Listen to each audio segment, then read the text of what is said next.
अस्सलामुअलैकुम, क्या हाल है? कैसे हैं आप सब? उम्मीद करती हूँ सब लोग ठीक-ठाक होंगे। रावलपिंडी और इस्लामाबाद का मौसम तो काफ़ी हो गया है चेंज और उम्मीद है कि आगे के दिनों में भी ये मज़ीद इसमें बेहतरी आती जाएगी। तो वेदर को एंजॉय करते हुए आपको लिए चलते हैं एक न्यू डेस्टिनेशन की तरफ। उससे पहले आपसे एक माज़रत के काफ़ी दिन से कुछ व्लॉग्स अपलोड नहीं कर पाई, इसके लिए काफ़ी आपसे माज़रत। और ये कि कुछ ईद की भी मसरूफ़ियत थी और उसके बाद तबीयत ने काफ़ी तंग किया और काफ़ी ज़्यादा ख़राब रही। अब भी आपकी दुआओं की बहुत ज़्यादा ज़रूरत है। मुझे अपनी दुआओं में ज़रूर याद रखिए और मेरे व्लॉग्स को एंजॉय करते रहिए। आज का दिन तो काफ़ी गर्म था, मगर फिर भी हमने एक न्यू डेस्टिनेशन को एक्सप्लोर करने का फ़ैसला किया और उम्मीद थी कि वहाँ पहुंचकर हमें इस गर्मी से कुछ थोड़ी सी फ़ुर्सत मिलेगी, कुछ थोड़ा सा ठंडक का एहसास होगा। तो लिए चलते हैं आपको भी। और ये जो एरिया जहाँ से अभी हम गुज़र रहे हैं, ये गुलबर्ग ग्रीन का एरिया है और ये काफ़ी मेरे व्लॉग्स में आप स्टार्टिंग में देखते रहते होंगे और मेरा सफ़र कुछ यहाँ से ही स्टार्ट होता है। मुझे पर्सनली ये लोकेशन काफ़ी अट्रैक्ट करती है, क्योंकि नेचर लवर हूँ, तो फिर वहाँ पर जहाँ ग्रीनरी हो तो वो डेस्टिनेशंस मुझे बहुत ज़्यादा अट्रैक्ट करती हैं। ये आप देख सकते हैं, एक बहुत ही खूबसूरत सा एरिया है और यहाँ पर दरख्त और काफ़ी ग्रीनरी आपको मिलती है, जिससे आपका मूड काफ़ी रिफ़्रेशिंग हो जाता है। तो आप भी इसको एंजॉय कीजिए। और ये तमाम एरिया गुलबर्ग ग्रीन का है जो अभी डेवलप हो रहा है और काफ़ी ज़्यादा डेवलपमेंट हो भी चुकी है और बहुत ही प्यारे बिल्डिंग्स और बहुत ही अच्छा कमर्शियल एरिया भी है। आप के लिए एक तो बच्चों के लिए भी अच्छी यहाँ पर एक्टिविटीज़ कर सकते हैं। कुछ ख़ाली एरिया है जहाँ पर आप शाम के वक्त हवा वगैरह होती है, तो आप वहाँ पर बच्चों को ले जा सकते हैं, एंजॉय कर सकते हैं। वॉकिंग ट्रैक्स बने हुए हैं और काफ़ी अच्छी यहाँ पर अकोमोडेशंस हैं। तो अब आपको यहाँ से कुछ अंदाज़ा हो गया होगा कि हमारा आज का सफ़र कुछ हिली एरिया की तरफ है और आपको लिए चलते हैं अपने सफ़र पे अपने साथ। और यहाँ पर आपको कुछ ग्रीनरी और दरख्त भी नज़र आ रहे होंगे और ये पाइन ट्रीज़ आपको नज़र आ रहे हैं, जो कि यहाँ के ख़ुसूसियत है यहाँ की। और यहाँ के जो दरख्तों से एक खुशबू और एक ठंडक का एहसास होता है, तो उससे आपका मूड काफ़ी रिफ़्रेशिंग हो जाता है। तो हम चल रहे हैं अपनी डेस्टिनेशन की तरफ, बढ़ते जा रहे हैं। आपको जल्द ही अंदाज़ा हो जाएगा कि हम किस तरफ जा रहे हैं। तो यहाँ से आपको काफ़ी पहाड़ वगैरह नज़र आना शुरू हो जाएंगे और ये हमारा एक जो आज का सफ़र है, ये भी काफ़ी एक पहाड़ों की तरफ ही है और काफ़ी यूनिक से पहाड़ हैं, जिसकी तरफ मैं आपको जो काफ़ी इसकी इन्फॉर्मेशन भी दूंगी।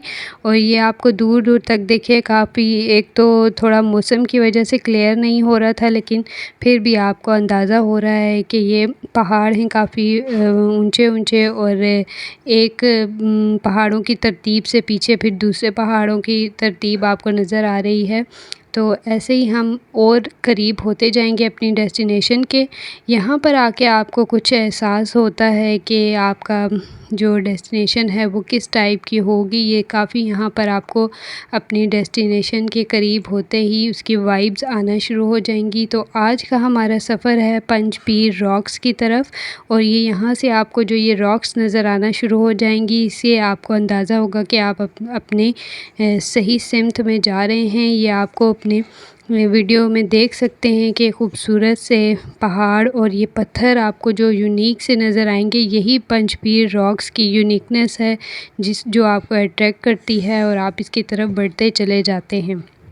पंजपीर रॉक्स की थोड़ी सी आपको हिस्ट्री बताती चलूँ तो आप ये पहले देखिए कि लोकेटेड है ये यूसी नर तहसील कहोटा में और ये है 70 किलोमीटर्स इस्लामाबाद से 70 किलोमीटर्स के फ़ासले पर है।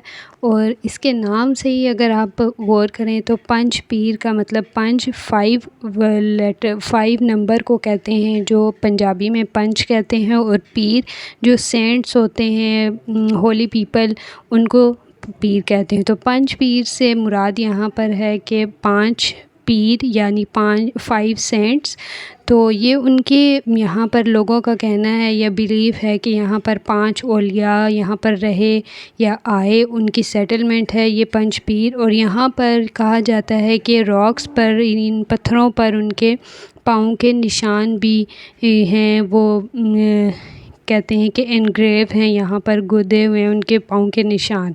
तो यहाँ से ये पंचपीर रॉक्स की जो पॉपुलैरिटी है, और ये एक तो एरिया ही बहुत खूबसूरत है कि यहाँ की जो पहाड़ आप देख सकते हैं कि बड़े बड़े स्टोन्स हैं, बड़े रॉक्स हैं, और ये इनको देख के ही आपको एक इसकी यूनिकनेस का अंदाज़ा हो जाता है। तो ये पंचपीर रॉक्स का रोड है जो बहुत ही स्मूथ और स्ट्रेट और बहुत ही साफ़ था। कोई इसमें हमें जाने में, वहाँ पहुँचने में कोई इतना मसला नहीं हुआ।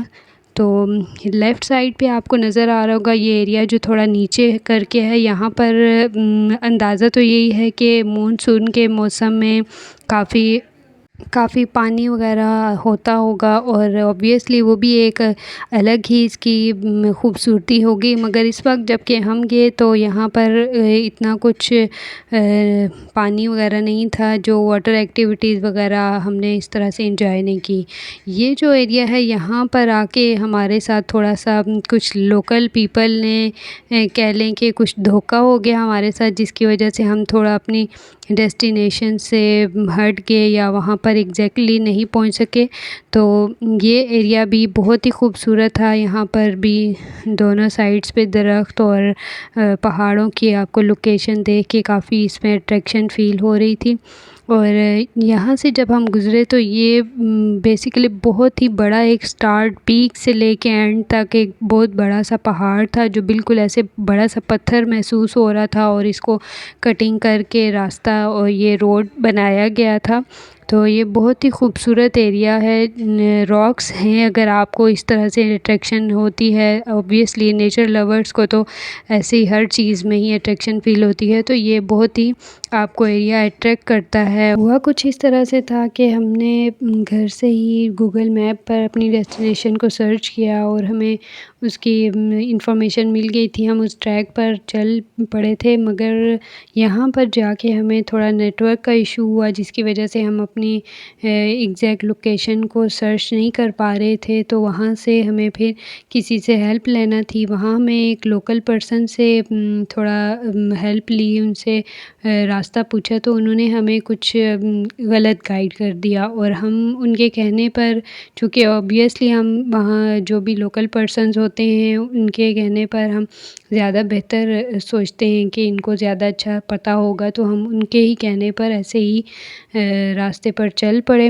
उन्होंने हमें बताया कि कुछ थोड़े से फासले पर आप जाएंगे तो ये जो रोड है ये आपका वहाँ पर ख़त्म हो जाएगा, आपको अपनी गाड़ी वहाँ पार्क करनी होगी और फिर वहाँ से आपको हाइकिंग करना होगी और आप अपनी डेस्टिनेशन पर पहुँच जाएंगे। सो हमने वैसा ही किया। हम उन्हीं के कहने पर वहाँ पे हमने गाड़ी तो पार्क कर दी, लेकिन वो एरिया कुछ ऐसा था कि हमें थोड़ा सा डर भी था कि ये ना हो कि कुछ यहाँ पर मिसहैप हो जाए या कोई इशू। लेकिन फिर भी हमने, अब इतनी दूर से जब जाना था तो फिर हमें अपना थोड़ा सा रिस्क लेना पड़ा। फिर हम कुछ थोड़ी देर की तकरीबन 30 मिनट्स की हाइक करके, और काफ़ी थोड़ा मुश्किल ही थी क्योंकि हम थोड़े हैं भी, हमारा बैकग्राउंड एरिया भी ऐसा है कि हमें हाइकिंग का इतना कोई इशू नहीं है, लेकिन फिर भी थोड़ा मुश्किल रास्ता था जिस पे हम चल के गए। और जब हम टॉप पर पहुँचे तो वहाँ पर कुछ भी इतना ख़ास नहीं था जो हमने पंचपीर रॉक्स के बारे में सुना था, देखा था और सर्च किया था। तो तब हमें अंदाज़ा हुआ कि हमें किसी ने गलत गाइड किया है। खैर वहाँ से हम फिर भी कुछ हमने कोशिश की कि टॉप एरिया से कुछ लोकेशन वगैरह देख सकें, लेकिन हमें इतना ज़्यादा कुछ अंदाज़ा नहीं हो रहा था और नेक्स्ट हमने किसी और जगह जाना था, इसलिए फिर हम इतने ज़्यादा वहाँ पर स्टे हमने नहीं किया। तो ऐसा है कि ये एक चीज़ बहुत गलत है कि पहले तो ये कि आप ऐसा करें, अगर आपको जाना हो किसी भी जगह पर तो आप वहाँ पर पूरे उसको मैप को सर्च करें, अपनी डेस्टिनेशन को एक्सप्लोर करके आपको पूरा पता हो कि आप कहाँ जा रहे हैं और आपको पूरा वहाँ पर ट्रैक कैसा होगा।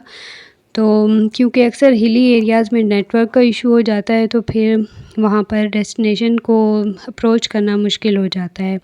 तो दूसरी बात ये है कि जो लोकल लोग हैं उनसे इतनी रिक्वेस्ट है कि अगर कोई इतनी दूर से विज़िटर्स आते हैं तो प्लीज़ आप उनको थोड़े अच्छे से गाइड कर दें, तो इसमें आपका कोई भी नुकसान नहीं होगा या विज़िटर्स ने आपको कोई भी इतना नुकसान या कोई भी आपको मुश्किल में नहीं डालना होता, उन्होंने सिर्फ विज़िट करके तो चले जाना होता है। ये आपको टॉप का मैं एरिया दिखा रही हूँ जहाँ हम हाइकिंग करके गए और वहाँ पर बस इस तरह से कह लें कि फॉरेस्ट एरिया था, बस थोड़ा-सा बैठने की जगह थी जो हमने थोड़ा रेस्ट किया हाइकिंग के बाद और फिर ऐसे ही हम वापस आ गए। तो पंचपीर रॉक्स को जो मैंने सर्च किया था वो काफ़ी बड़ी रॉक्स हैं और उसके ऊपर जाके बिल्कुल टॉप पर गाड़ी जाती है। तो नेक्स्ट अगर कभी जाना हुआ तो ज़रूर वो एरिया आपको दिखाऊँगी, मगर फिर भी मेरी एन्जॉयमेंट तो यही है कि मैं बस दरख्तों में और यहाँ पर जाऊँ तो मैं खुश हो जाती हूँ और मेरा दिल जो है वो खुश हो जाता है, मुझे एक अच्छा एहसास होता है। लेकिन ये है कि इस चीज़ का अफ़सोस भी था कि हम एग्ज़ैक्ट इतनी दूर से जाके भी एग्ज़ैक्ट लोकेशन को एक्सप्लोर नहीं कर सके और वहाँ तक नहीं पहुँचे। तो पंचपीर रॉक्स भी अगर आप जाएँ तो ये अच्छा आपको बहुत ही अच्छी लोकेशन है, आप एन्जॉय करते हैं और ये पूरे जो बड़े रॉक्स हैं इस पर आपकी कार जा सकती है, जो कि मैंने पिक्चर्स और ब्लॉग्स वगैरह या कोई वीडियोज़ देखी हैं जिसमें बताते हैं फुली। तो ये हमारे साथ थोड़ा-सा एक हो गया था धोखा। तो इंशाल्लाह आप भी जब जाएँगे तो आप अच्छे से एक्सप्लोर करके जाएँ। यहाँ पर मैंने आपको काफ़ी क्लिप्स में इस तरह दिखाया है कि जो टॉप से ये लोकेशन है, लेकिन हम कहीं करीब ही थे मगर हमें एग्ज़ैक्ट वो रास्ता नहीं मिल सका उस वक़्त। तो इंशाल्लाह फिर कभी जाना होगा तो ज़रूर आपको वो लोकेशन दिखाएँगे। अभी आप इसको एन्जॉय करें और अपने व्यूज़ शेयर करें अगर आप वहाँ गए तो कैसा आपका सफ़र रहा और क्या आपकी वहाँ की फीलिंग्स थी। और नेक्स्ट अब ये हमारा अगली डेस्टिनेशन की तरफ हमारा सफ़र शुरू हो गया था और वहाँ से वापसी पे बस ये था कि जो चीज़ देखी, जो एक्सप्लोर की, जहाँ पहुँचे वो उसको एन्जॉय किया और अब नेक्स्ट डेस्टिनेशन की तरफ अपना सफ़र शुरू कर दिया था। तो यही आपके साथ शेयरिंग थी मेरी, ये व्लॉग था पंचपीर रॉक्स का। इंशाल्लाह नेक्स्ट डेस्टिनेशन के साथ और उसकी इन्फॉर्मेशन के साथ फिर हाज़िर होंगी। दुआओं में याद रखिएगा। अल्लाह हाफ़िज़।